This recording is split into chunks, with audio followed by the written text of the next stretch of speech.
Olá, pessoal, eu cumprimento todos e a todas. Eu sou o professor Saski Ribeiro de Almeida. Eu dou aula de linguagens para vocês no canal Conquiste os Seus Sonhos Enem. E, primeiramente, eu deixo aqui os meus agradecimentos ao professor Heitor Grilo e ao canal Conquiste os Seus Sonhos Enem. E eu vou aproveitar e vou pedir para vocês se inscrever no canal, pessoal, isso mesmo. Ative o sininho também para vocês ficarem atentos e atentas às novidades do canal. Nós temos uma infinidade de materiais disponíveis para vocês, de todas as disciplinas, para vocês gabaritar na prova do Enem, pessoal. Mas vamos lá, sem mais delongas, vamos para a nossa aula de hoje, pessoal. Isso mesmo, a aula de hoje é sobre literatura e, especificamente, nós vamos estudar sobre o romantismo, pessoal. Isso mesmo pode cair na prova do Enem sobre literatura e o romantismo, por isso a importância.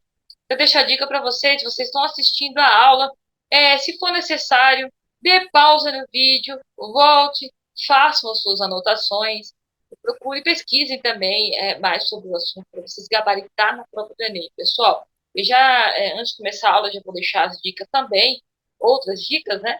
Que no final da aula nós teremos os exercícios, né?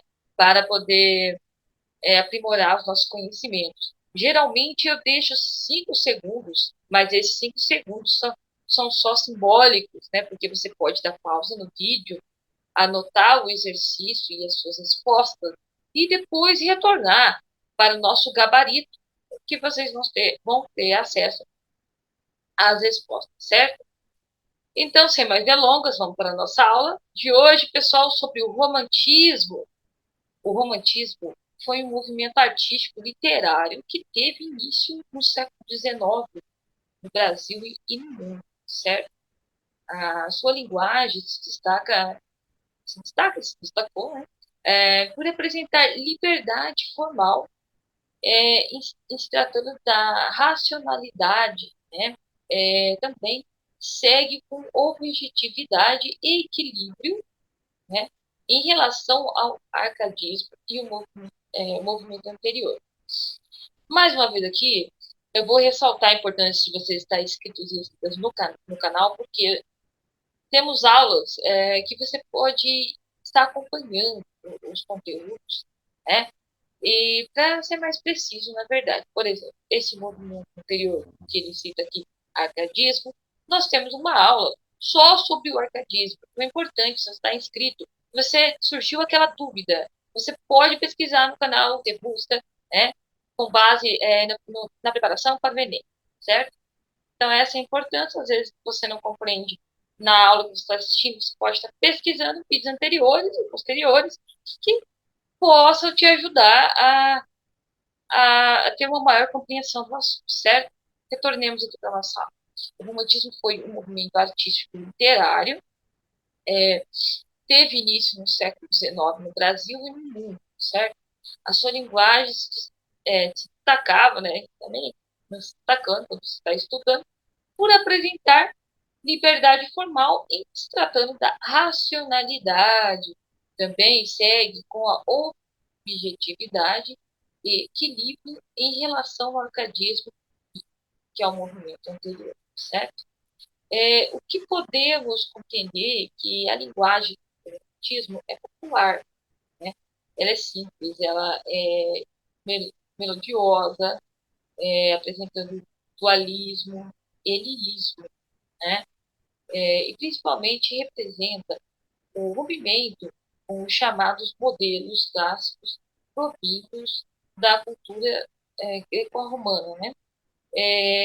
Mencionando aqui, pessoal, posteriormente, no decorrer da aula, eu vou estar trazendo exemplos para vocês de obras, trechos, né, melhor dizendo, para poder explicar melhor, para você poder compreender e ver a diferença de linguagem. Porque, assim, quando se trata de literatura, estamos falando desses movimentos, dessas escolas literárias, vamos ver que são bem próximas, né, às características, porém, existem características específicas dentro de cada movimento, cada escola literária.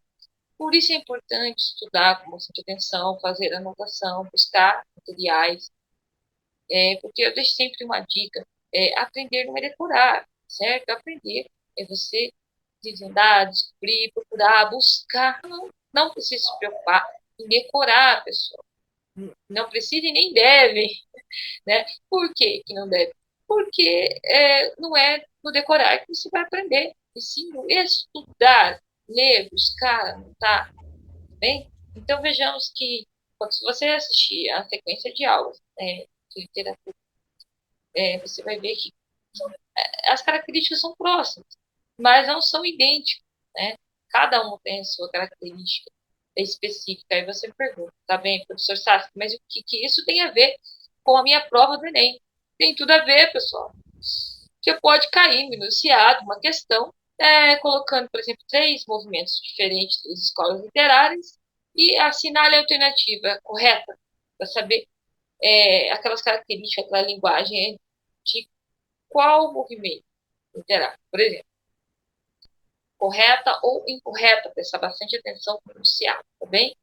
Então, aqui nós vemos que ela tem uma linguagem popular, simples, melodiosa, apresentando dualismo, ismo, principalmente representa o rompimento com os chamados modelos clássicos provindos da cultura greco-romana, certo? Aborda temas como amor platônico, né, que é aquele amor não correspondido, o amor que só um lado sente, só uma pessoa sente, o outro, a outra pessoa, melhor dizendo, não faz ideia, talvez, desse sentimento, é um amor platônico, né? Religião, todo mundo já sabe, natureza, né? E morte, a idealização da mulher, né? A solidão, demais formas de sofrimento, certo? São as características básicas, certo? E sua produção literária destacou-se pela poesia e prosa, assim como novelas, teatro e contos. Veja quanta arte, pessoal, nós podemos encontrar nesse mundo, certo? Temos grande marco em 1774, uma obra intitulada Os Sofrimentos do Jovem Walter, do escritor alemão Goethe.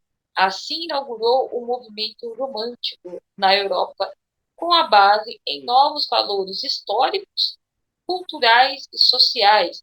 Em algum momento, na escola, você deve ter ouvido falar sobre o jovem Otto, né? Que é nada mais do que uma preciosa obra, né? Intitulada Os Sofrimentos do Jovem Otto. E quem é o autor, de autoria do alemão, o escritor alemão, Goethe, né? Vejamos, pessoal, seguimos aqui com algumas figuras de linguagem, certo? Que é utilizado, né, neste movimento, o romantismo. O romantismo e as suas figuras de linguagem, agora nós vamos ver um pouco mais de perto quais as figuras de linguagem mais utilizadas no romantismo, certo? Nós temos ali o sarcasmo e ironia. Eu deixei entre parênteses, pessoal, uma, vamos colocar assim, o significado de cada figura de linguagem, mas de uma forma bem resumida, tá bem? Temos uma aula de estudos literários em que vai abordar bem, tá, essa questão de figuras de linguagens, e vale assistir também, pessoal. Então, seguimos. Temos o sarcasmo e a ironia, que expressa propositalmente o oposto do que se quer dizer. Temos também a figura de linguagem hiperbole, que seria hiperbole, expressões exageradas, né, intencionalmente, certo? Metáfora, que seria a metáfora, produz sentidos, né, figurados por meio de comparações, né? E também nós temos a metalinguagem, é uma linguagem usada para descrever, melhor dizendo, descrever algo sobre outra linguagem, né? A linguagem falando da própria linguagem ali, no caso, né? Antítese é a figura de linguagem que consiste na exposição de ideias opostas, né? Seguimos, pessoal. Agora, nós vamos ver o romantismo no Brasil. É importante, geralmente, esses movimentos, essas escolas literárias, durante nossas aulas, nós estamos sempre destacando principalmente no Brasil e em Portugal, né? Que são questões que geralmente é, costumam cair na prova do Enem. E para tanto, nós vamos colocar sempre em destaque essas temáticas, tá bem? Então vamos lá. O romantismo no Brasil. É marcado no Brasil o romantismo pela obra de Gonçalves de Magalhães, né, intitulada Suspiros Poéticos e Saudade. O romantismo surgiu anos após a independência do Brasil, em 1822, assim permitindo que os escritores da época tivessem distantes da influência lusitana, né? E assim ressaltando nos aspectos históricos, culturais, linguísticos e étnicos do Brasil. Mesmo com o destaque da poesia nesse período, podemos também destacar a prosa poética com os romances indianistas, né, históricos e urbanos, bem como os regionalistas. Né? Quanto ao vocabulário, por exemplo, ele apresenta expressões brasileiras se desvinculando da influência lusitana, né? Que estava presente na linguagem do arcadismo. Né? Em destaque no Brasil, podemos apontar para os folhetins, né? Que são trechos de novelas e romances que eram publicados nos jornais. Então, assim, também isso aqui é a nível de curiosidade, né? Um grande período, esses folhetins eram uma das formas mais utilizadas assim, de comunicação. Caso aqui foi bem importante neste movimento para que pudesse, né, ser publicados, expressados essas obras, né? Então, era tido nesses folhetins trechos de novelas, de romances, que eram publicados em jornais. Nós temos também aqui de importância os escritores que se destacaram na prosa romântica. Presta bem atenção, pessoal, porque pode cair no enunciado, né, alguns nomes, ou nas alternativas, melhor dizendo, né, pode cair no enunciado a escola literária, o movimento, referente, por exemplo, a quais escritores, ou qual escritor se destacou, né? E pode ter uma seleção de escritores que não fazem parte daquele movimento, daquela escola literária, e aí você pode, às vezes, se confundir. Por isso é importante anotar, ter em mente as características principais, os principais escritores, autores, artistas, não é? Que fazem parte de cada movimento para vocês gabaritar na prova do Enem. Seguimos, pessoal. Vejamos, escritores que se destacam na prosa romântica. Nós temos José de Alencar, uma obra Iracema, em 1865. Temos também Joaquim Manuel de Macedo, uma obra A Morininha, de 1844. Temos o Manuel Antônio de Almeida, com a obra Memória de um Sargento de Melise, de 1854. Temos também Visconde de Taunay, com a obra Inocência, de 1872. Temos também Bernardo Guimarães, com a sua obra A Escrava Isaura, de 1875. Faltou fechar o parênteses ali, pessoal.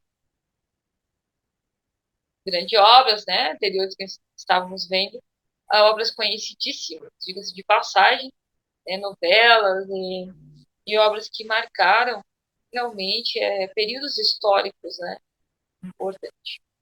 Como, deixando lá dentro, como a arte ela está inserida totalmente na sociedade, ela faz parte dessa história da evolução, né, das coisas e as características de cada período. Também é importante analisarmos dessa forma, como vamos fazer uma análise de uma obra, ver o contexto histórico da época, a questão social, política, para poder ter uma compreensão mais ampla. Isso é uma dica extra, pessoal, quando for fazer uma análise de uma obra, né?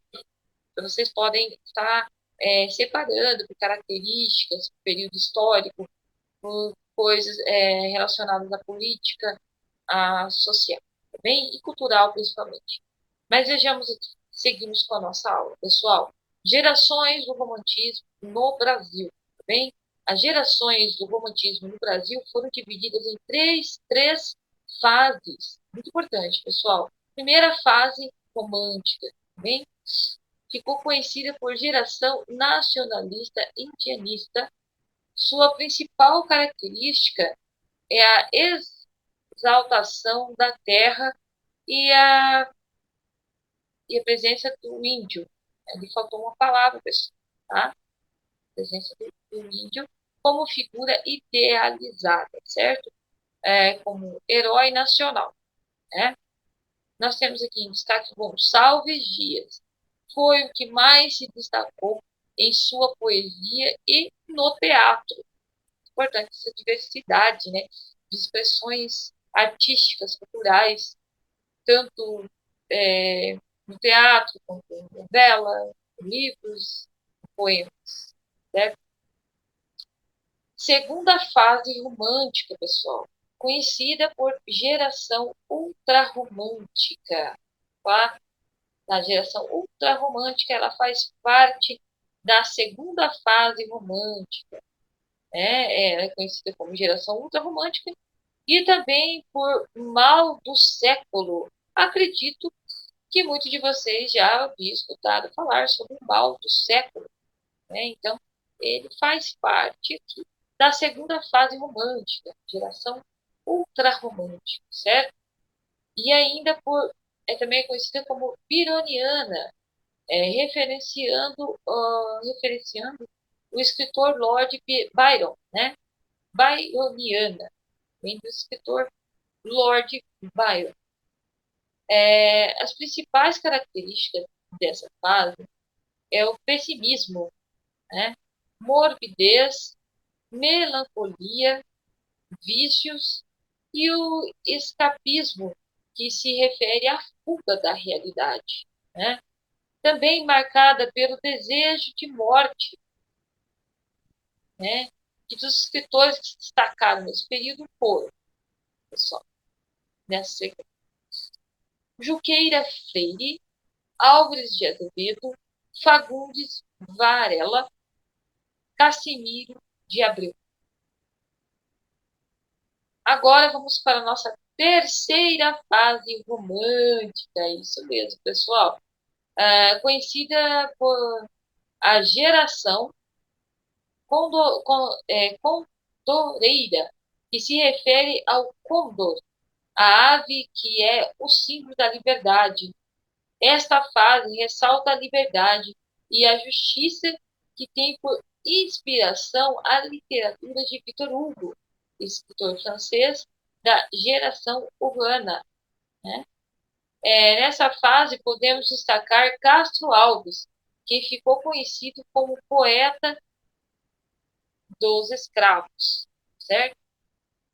Isso porque ele defendia, né, a questão é, da liberdade, né, dos negros, então ficou com esse título, certo? Obras destaques de cada geração barra fase do romantismo no Brasil. Vejamos. Pessoal, aqui eu trouxe um trecho, certo, de Antônio Gonçalves Dias, da obra Canção do Tamoio, tá? Ele representa aqui a primeira geração dessa parte que nós estamos estudando. Ao lado, nós temos a fonte, conta dos direitos autorais, da onde foi retirada esta imagem com o trecho da Canção do Tamoio de Antônio Gonçalves Dias. Não chores, meu filho, não chores, que a vida é luta reinda. Viver é lutar, a vida é combate, que os fracos abate, que os fortes, os bravos, só pode exaltar. Gonçalves Dias, muito belo. Temos agora a segunda geração, né, marcada por Alves de Azevedo, 1886. Nós temos aqui a obra intitulada O Conde Louco. Né? Aí eu trouxe também aqui uma imagem, ao lado nós temos a referência, ou melhor dizendo, a fonte da onde foi retirado esse recorte. Né? O poema de um louco, né? Vou explicar assim, O Conde Louco. Daí, dentro da obra, nós temos o poema de um louco, certo? Vou ler só a primeiro trecho. Foi poeta, cantou, e o astro em fogo crestou-lhe o peito, devorou seus dias, e a febre ardente desbotou-lhe a fronte, em dores sós, em delirar, em delirar insano. Né? Aqui nós podemos ver as características bem fortes e dramáticas, né, da obra, na qual faz parte da segunda geração. Seguimos. Com a terceira geração, sempre representada por Castro Alves, 1883, com a obra Os Escravos, né, de Castro Alves. Trouxe também aqui. Esse foi um quadro eu adaptei, né, mas tem ali a referência, né? A Canção do Africano. Lá na úmida senzala, sentado na estreita sala, junto ao braseiro, no chão, entoa o escravo o seu canto, e ao cantar, correm-lhe em pranto saudades do seu torrão. De um lado, uma negra escrava, os olhos no filho crava, e tem no colo a embalar. E a meia voz lá responde ao canto, e o filhinho esconde, talvez para não o escutar.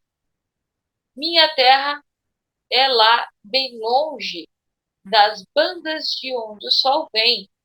Essa terra é mais bonita, mas a outra eu quero bem. Né? Dá para compreender aqui essa questão, tem, vamos colocar assim, de território, né? Uma questão de região também, no qual o Castro Alves trabalha, né? Essa temática e essa dinâmica de demonstrar o apreço, o sentimento, né, da pátria e da realidade vivenciada. É muito bonito também esta obra. Certo? Como eu havia dito no início da aula, vamos procurar trabalhar sempre com a escola literária, o movimento no Brasil e também em Portugal. Né? Aqui, no caso, nós temos o romantismo em Portugal. Teve início em 1825, seu período de duração foi até o final do século XIX. Teve como marco inicial a publicação do poema de Almeida Garrett, intitulado Camões, né, em 1825, se destacando em três fases a seguir. Vamos conferir, pessoal. Primeira geração, nacionalismo e aspirações liberais, né, de 1825 a 1840. Essa geração é marcada pelo autor Almeida Garrett com o poema Camões, de 1825. Aqui, pessoal, eu dei uma estruturada na página, que ficou um pouco cheia, porém era necessária. Aqui ao lado eu deixei a imagem da página da obra, né? Mas como estava difícil a visualização, a imagem não estava muito nítida para a leitura, eu transcrevia ao lado para poder fazer a leitura melhor para vocês, certo? Ali, a obra intitulada Camões, de Almeida Garrett, de 1825, Conto primeiro, né? Vamos ler aqui a primeira parte. Conto primeiro. Esta é a ditosa pátria minha amada, a qual, se o céu me dá, que eu, sem perigo, torne com esta empresa já acabada. Acaba-se esta luz ali comigo, Lusíadas. Saudade, gosto amargo de infelizes, delicioso fugir de acervo espinho que me estás repassando o nítido peito com a dor que os seios de alma dilacera. Mas dor que tem prazeres, saudade, misterioso men que aviventas, corações que estalaram e gotejam, não já sangue de vida, mas delgado, soro de estanques lágrimas, saudade. Aqui também nós podemos presenciar, né, nessa obra, essa questão sentimentalista, né, demonstração de sentimento, algo bem específico. Então, é bem característico do período mesmo, pessoal. Vamos para a segunda geração, ultrarromantismo, conhecido como ultrarromantismo, de 1840 a 1860. Marcou pelo sentimentalismo, pessoal. O autor que se destacou nessa geração é Camilo Castelo Branco, de 1825 a 1890, certo? Com a sua obra intitulada Amor de Perdição, de 1862. Essa obra é uma novela, vejamos. Trouxe aqui uma imagem ilustrativa, que tem a fonte ao lado também, de Amor de Perdição, de 1862, e que fala uma frase, né? Amor de Perdição. Publicado em 1862, Amor de Perdição é o romance mais famoso do autor Camilo Castelo Branco. A obra é uma novela passional que talvez foi inspirada em suas desventuras e casos amorosos complicados, e com certeza inspirada na obra Romeu e Julieta de Shakespeare. Nós temos também a terceira geração, renovação romântica, pessoal. Veja bem, né? Tivemos a outra, e agora a renovação romântica de 1860 a 1870. Os românticos dessa geração são considerados pré-realistas, né?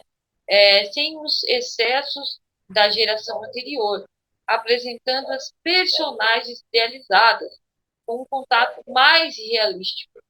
Dos autores que se destacaram, nós temos Antero de Quental, de 1842 a 1891. Poeta e pensador, foi o mais conhecido, considerado o segundo maior sonetista de Portugal. A sua obra renomeada é a Primaveras Românticas, de 1872. Faltou fechar o parênteses.